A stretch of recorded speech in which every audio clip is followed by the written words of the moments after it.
you saw what you had to do, did you think that there would be alternative ways of doing it? Yeah, it's not hard to do it. We'd use a net underneath, but I was told that couldn't be done. What would have happened if you said that you would like a net? We had a chat about it. I got to be careful. I need the money. I need the work, and I can't go to people like John and Arkwright and say I'm not going to do that. Have you ever heard of a permit to work system? I've heard of one, yeah. What have you heard about it? The permissions that in some places where you work they give you so you can go and carry out certain types of work. And have you ever worked under a permit to work system? Oh, I'm sure I have. I can't remember, but I'm sure I have. Didn't do it at Arkwright's. No. They don't have one. Did you ask? No. Why not? Just do as I'm told. Do what John tells me to do. And if he thinks that you should do what you tell them to do. Who? Sorry. Well, you say you do what John tells you to do. Yeah. So all those below you should just do what you tell them to do. Is that right? Yeah. Like go down the scaffolding and bring up the new lad. I never said that. Why did he do it? I don't know. Have to ask him. Well, asking you. He went down to bring the lad up because you asked him to. No, I didn't. Well, he's not paid enough to make decisions himself, is he? You're in charge. You were busy on the roof with, I think it was your nut gun, yeah? Mm-hmm. You knew the lad was coming late, didn't you? At 9:20. Yeah, I knew once we'd started work he was coming late, yeah. And it's entirely logical that you say to your lad, go and bring him up. Because that's what you did, didn't it? He wasn't going to take it. No, I never.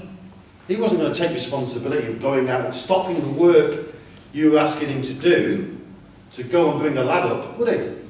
He'd only stop the work he was doing and being paid for if you told him to stop the work he was doing and getting paid for. And that's what you did. You told him to bring the lad up, didn't you? No.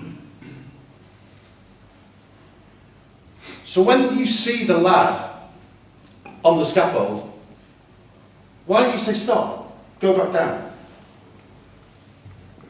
Because I was busy. Well, no, you see him, don't you? I can see him. Right. So, is it a good or is it a bad thing that a young lad who you don't know is at height on your site and he hasn't been inducted and you don't know anything about him? Is that a good or a bad thing? It's not a good thing. Sorry? It's not a good thing. Right, so if it's not a good thing, what is it? It's a bad thing. Right. Do you know the difference between the truth and the lie? Of course I do. What is the difference between the truth and the lie? One's right and one's wrong. Okay. Do you accept that lie is dishonest? Yes. So if we show through some of the questions and evidence here today, any time you've lied, you would accept that you are dishonest. Is that correct? Yeah. So, let's have a look at it. This young lad, when were you expecting to do his induction? Well, it was going to be when he got there on normal working time.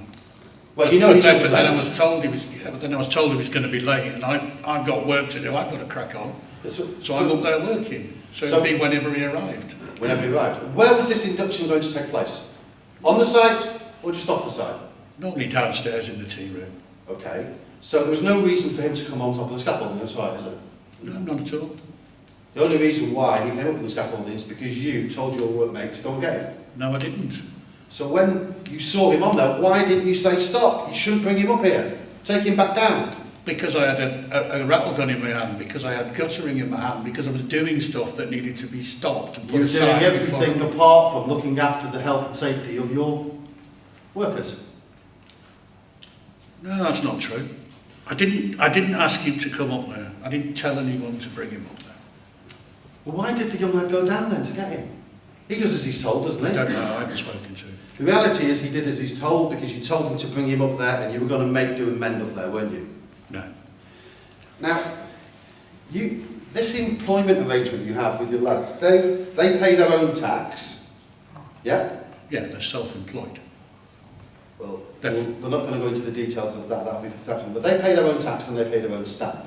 Yeah, Because that saves you on paperwork, doesn't it? yeah. Because you don't like paperwork, do you? I don't mind. That's not your forte, is it? You work on farm buildings, you're in there in Devon, you're a horny-handed son of toil. You know how to put things up and take them down, but paperwork, it's all a bit of a bind, isn't it? I can't say I like it that much, but if it has to be done, Well, let's go back to this thing. You've said you've heard of this permit to work thing. Do you understand that permit to work protect you, your employees, and those who are engaging you? Because everything is clear. Mhm. Do you understand that that's how that works? yeah, So, you don't want to get injured, do you? no, You don't want to get prosecuted, do you? no, You don't want any of your employees to get injured, do you? no. So, why don't you have a sort of similar system as a contractor to ensure that all the rights and responsibilities are clearly defined? Why don't you ask that of the people who engage you? Didn't know I had to. I'm not saying you have to, but it's a good thing to do, isn't it? I suppose it would. It'll make sure there's no ambivalence, that there's paperwork, everyone knows where they are, yeah? Yeah, Whose job is to do what training needs to be done there, what systems are put in place to protect people. Everyone knows, yeah? yeah, And if perhaps a permit to work system is put in place, this might not happen, is that correct? yeah, I'd say so, yeah. Because the system, a safe system, would never have allowed that lad to get on top of the roof, would it? Yeah. So yes, No, it wouldn't. you agree. So you accept that there wasn't a safe system of work in place? No. No, there wasn't a safe No, system there of work? wasn't. Not that I know of, no. So it wasn't safe? It wasn't a safe system of work, was it? Because someone got injured, seriously. Yeah, I know, it was bloody awful. Yeah. So it can't have been safe because that's what happened. But he was only, that only happened because he took him up. He shouldn't have took him up. But if he'd had a safe system, he would never have been allowed to take him up, would he? But there was, it just, the system was, I would talk to him and tell him what was going on. So what was And the he- lad and he doing before he ignored went down that. to He didn't come collect and it? see me. Sorry? He didn't say to me, what shall I do with him? He just brought him up. He must have did something else, didn't he? Don't know, He took a high-vis jacket out of your van probably. because you noticed that he didn't have a high-vis jacket and you told your lad to get one out of your van. I can't remember that. Now, so do you now accept it was not a safe system of work? Well, if it wasn't followed right, then probably not, no. Because when you were interviewed by the health and safety executive, you said it was 100% safe. So would that be true, or would that be a lie? No, he said, that bloke asked me if it was safe on the scaffold and what we were doing. And I said, yeah, it was 100% safe. But it wasn't 100% safe, was it? It was, because he didn't fall off the scaffold. No, but how could it be safe to allow people up a scaffold who've not been inducted? And being made aware of the risks and the hazards? He shouldn't have been there. I've already said that. Well, he was somewhere where, with hindsight, he shouldn't have been. So if he shouldn't have been there, how could it be safe that he was there? Why couldn't you stop him from getting up there? I couldn't stop him because I was already up there. Well, you But could- where he was stood wasn't dangerous. That wasn't You could have fragile. stopped him from getting up there, couldn't you? I could if I'd known he was there. But once you knew he was there, you didn't get him away from the danger, did you? You didn't say, go back down. Wait for me. No. How long would it have taken you to have said, go back down, wait for me? Should we say 5 seconds? Yeah. So for 5 seconds of you pausing, because you notice he's there, don't you? You say hello to him. Yeah. So that takes, hello, that's 1 and a bit seconds. So why didn't you say, hello, do us a favour, get back down. I need to talk to you. So because for those few seconds of you not thinking and not being aware of your responsibilities, he hasn't been able to walk for 2 years.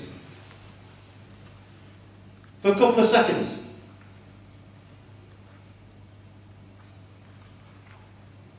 Were you working safely that day? I was, yeah.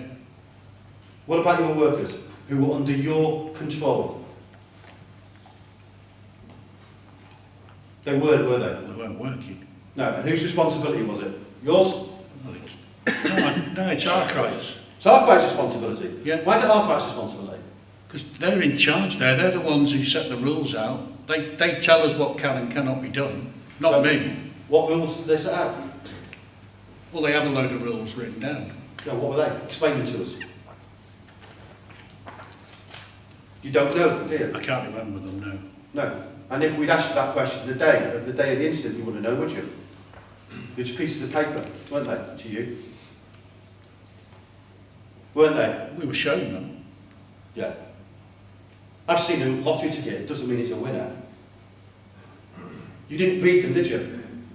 No, I did. You didn't make sure your lad understood them, did you? Mark knew them, he's good. How do you know you knew them?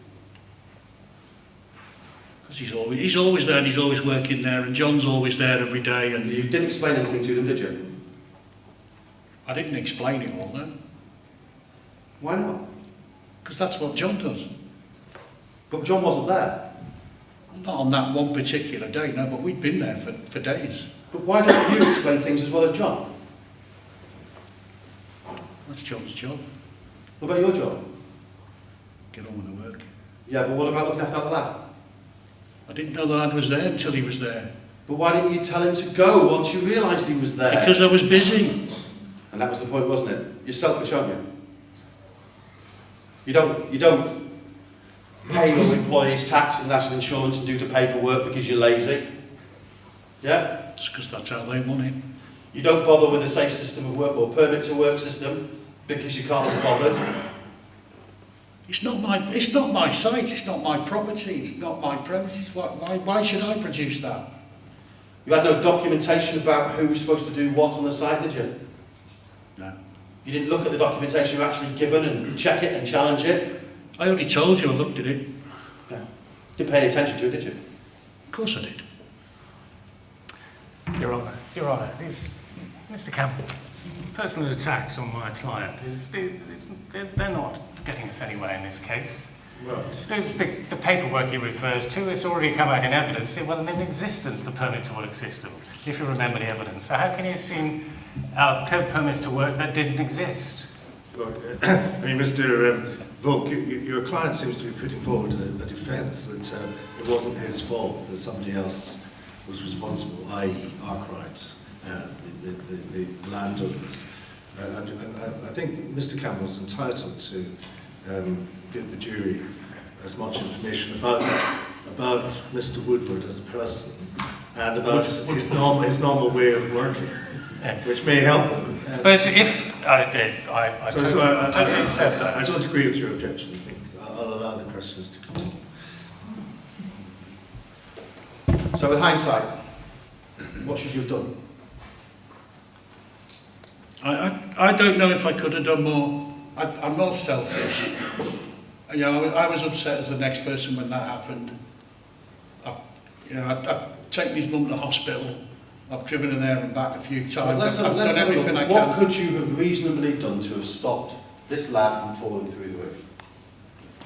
Let's give some ideas. If I'd have known he was there, he would not have been allowed up until we'd spoken to So let's him. have a look. You and Arkwright could have got together to make sure that no one could get up the scaffold who hadn't been inducted, couldn't you? Yeah. You could have ensured with Arkwright that there was someone at the bottom of the scaffold to make sure members of the public didn't just wander up the scaffold. Yeah? Yeah, but this is what John normally does. You could have done it with them, couldn't you? You and Arkwright. If that's what he wanted me to do, yeah. Sorry? But then I wouldn't be doing my job. But let me, you only do what he wants you to do, right? So if he told you to jump off Blackpool Tower, would you jump off Blackpool Tower? That's being silly, isn't it? He ain't going to pay me for stuff I don't do.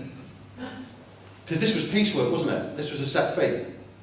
Yeah, So the longer the work goes on, the less money you make. absolutely. And out of the set amount of money which you were being paid for the job, you had to pay £8 an hour to each one of your workers, yeah? Yeah. And the cost that morning had already doubled because instead of only having one lad working with you, you had two. So it was costing you £16 an hour out of a set amount of money, yeah? So your cut was getting less and less all the time, yes? Yeah. So you cut corners. No, I didn't. You didn't employ a safe system of work. You didn't raise the issue properly with Arkwright. You couldn't care less about it, could you? I can't raise the issue because then I don't have a job. That's all I ask. Any re-examination? I have some questions. If you No, I'll leave it to you, sir. yeah. Well, I'm not re-examining. I've got some questions. I'll give you the opportunity of asking anything which arises out of my questions. Thank you, Your Honour. Mr. Woodward, you accept that you were paying Derek Watley. You were Yep. responsible for paying him. Did you actually pay him?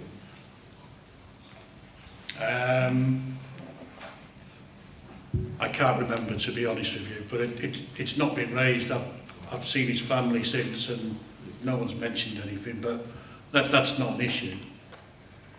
What system did you have in place to pay him? Do you have a pay clerk in your office, or somebody who does the books? Or? Got a wife. So your wife does Got it? a wife who does it all. And did you tell your wife that Derek was going to be working that day? No, but I'd just ask Derek or anyone else like that just to give me, Yes. what do you call it, an invoice, and I'd sort it out for them. What were you expecting, exactly what were you expecting Derek to be doing that day? All he had to do was help move the roofing panels. Right. Now the jury haven't been referred to the photographs yet, but do you have your bundle there? Yeah. If you look at page 59 of the bundle, the photos start on the page before page 58. But do you accept that's the roof that we're talking about? Yeah. Yes. And page 59, we can see the wooden planks alongside, right up against the corrugated roof. Yes? Yeah. There doesn't seem to be any barrier between the two, is that right? No, there isn't. And is that where Derek was standing immediately before he fell? No, he was at the end. If you look at, I'll find a picture. If you look at page, it doesn't actually show it, page 60, Yes. I don't know who they are. There's two guys up there, Yes. and somewhere near where the guy on the right is where they come up and down. Yes.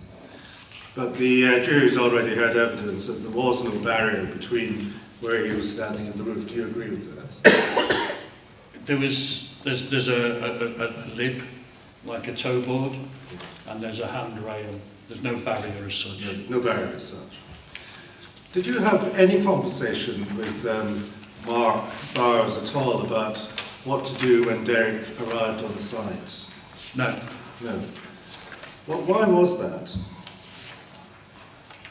You were expecting him, weren't you? Yeah. I just think it got lost a bit because he was late. Who was late? Derek. Well, Mark. Anything. Are you talking about Mark was late? No. Right. Derek was late, so what would have happened was, Mark, we'd have stayed downstairs. He'd normally turn up about 8 o'clock. Yes. We'd all meet downstairs, we'd have a cup of tea, we'd talk about what's going to happen and how it's going to work. So then you'd go to work. But because he was late, we couldn't sit around there for an hour and a half waiting for him, so I was up already working. And is starting work on time more important than having the briefing session before everybody starts work?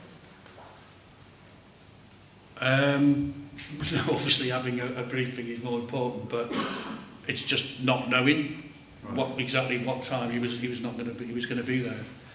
I'll just ask you to look at page 10 of the bundle. This is the indictment, and this is the charge which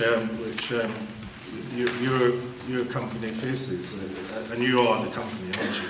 I am, yeah. Wealden Builders. Yeah. If you look at the third line, it's been put to you by Mr. Campbell that you failed to ensure a safe system of work, but that's all particularised here.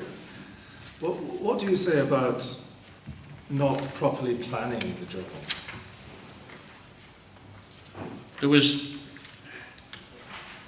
a whole load of paperwork on how it should be done, which John at Arkwright had shown us and given us, and he was guiding us through each day on what needed doing. But this was the first day, wasn't it? No, Work had already started. We'd been Right. there for a while, Right. a few days. And purely because Mr. Crouchley wasn't there, you didn't think that it was necessary to induct a new employee? Or? No, it wasn't. It wasn't. I didn't feel it was needed. It was because he wasn't there when it was supposed to be done, and by the time he'd arrived, I wasn't there to do it. But do you accept that if you take on a job as a subcontractor, you have a duty to properly plan? Do you accept that or not? Yeah. You do accept that. All right, moving on to the next part of that sentence, appropriate supervision. What do you say about that in relation to what happened to Derek Romilly? Do you accept or not that there was appropriate supervision or not? I think Mark was more than capable of looking after Derek, to be honest, and was supervised in that respect. Right. So you don't think that Wealden Builders Limited, i.e. you, had any duty in that respect? No, I'm sure we do. Right, okay.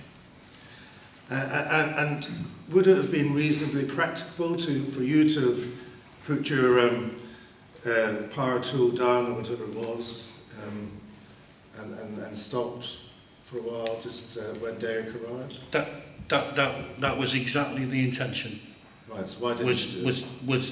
Well, when I saw him there, I acknowledged he was there. I was putting everything down. Yeah.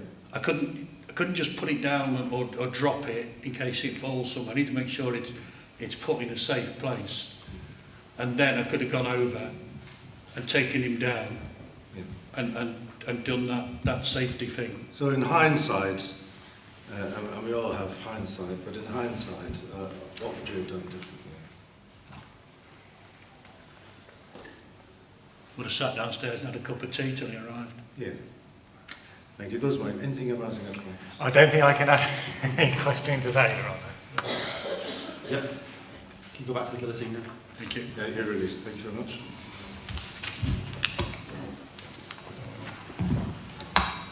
Well, that's all the evidence. Anything arising out of that? What we're going to do now is, rather than do formal speeches or whatever, we'll take questions from you, and also Richard's going to discuss some of the experiences which he's had, both as a legal professional and also as a regulatory professional within this area. I'm sure that you all can realise what could have been done that day. And then we'll do a brief outline of the law at the end of that, and then we'll invite you to come to your verdict. And then when you've convicted both of them, Ian will pass sentence, and we'll turn Chris upside down and get all the money he's got out of his pockets. Can I just say before Richard begins, Mr. Campbell, as you probably appreciate, in a real court of law, if this was real life, by now you'd be in the cells for contempt. Keeping you warm Pass for you, over Ian. today. Just congratulations, Chris. Well done. Staying there, not hitting him. You see that, how terrible Chris came across there. But as an organisation, if that reflects on the organisation that he's working for. It's deeply unattractive to be the defence lawyer for somebody like Chris, because basically your defence is he was an absolute idiot and you should have looked after him better. And that's the way the health and safety law works. That's how it's developed. That's the sort of policy of health and safety law, is that those people who can make the difference make the difference. Because one of the things on sentencing is that there's two categories which the judges look at: harm and culpability. And in harm, it's not about what harm actually occurred. It's what, as a result of the omissions or act, what was the risk of the harm. So, hence why Richard can show a case where there was no injury, but the company was fined high because the risk of harm was high.